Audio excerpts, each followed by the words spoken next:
For the first experiment titled The Physics 500, students were tasked to think about the necessary measurements for calculating the average speed of an object, and were asked to consider what specific data they would need to collect in order to determine this average speed.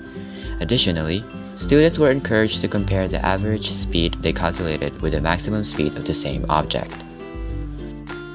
Moving on to the needed materials for this experiment: meter stick, stopwatch, and a string.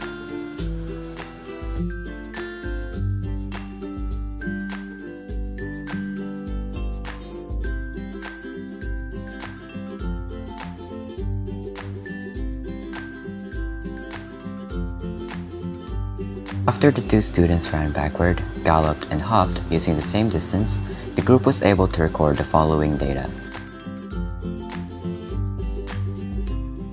Let's now move on to the guide questions. For the first question, how does average speed relate to the distance covered and the time taken for travel? To this question, the group responded that in order to determine the average speed, one must know the total distance and time covered, which must be divided together.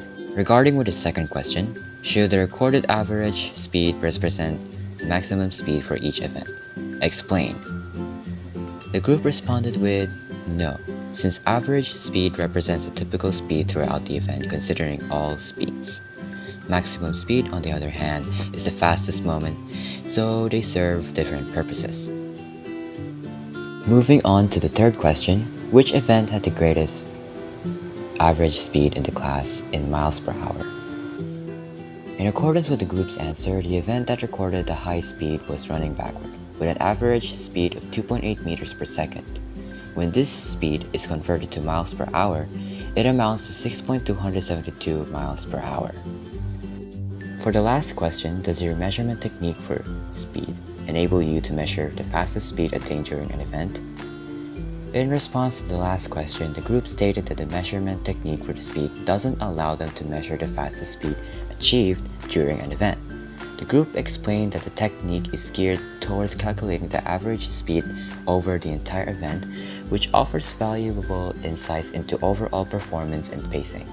However, the group pointed out that measuring the absolute fastest speed at a specific moment in the event would require specialized equipment and method, like radar guns or GPS trackers. The group concluded that in order to calculate the average speed, one must know the total distance traveled and the total time it took to travel the distance. The average speed can be calculated by dividing the total distance by the overall time covered. This formula enables a precise representation of the rate of movement of an object or a person over a certain amount of time. In the course of the experiment, the students within the group have come to the realization that grasping the concept of calculating average is not just a fundamental principle in physics, it's also a vital skill with practical applications in the real world. This newfound understanding empowers the group to make predictions and enhance efficiency based on the knowledge the group has acquired.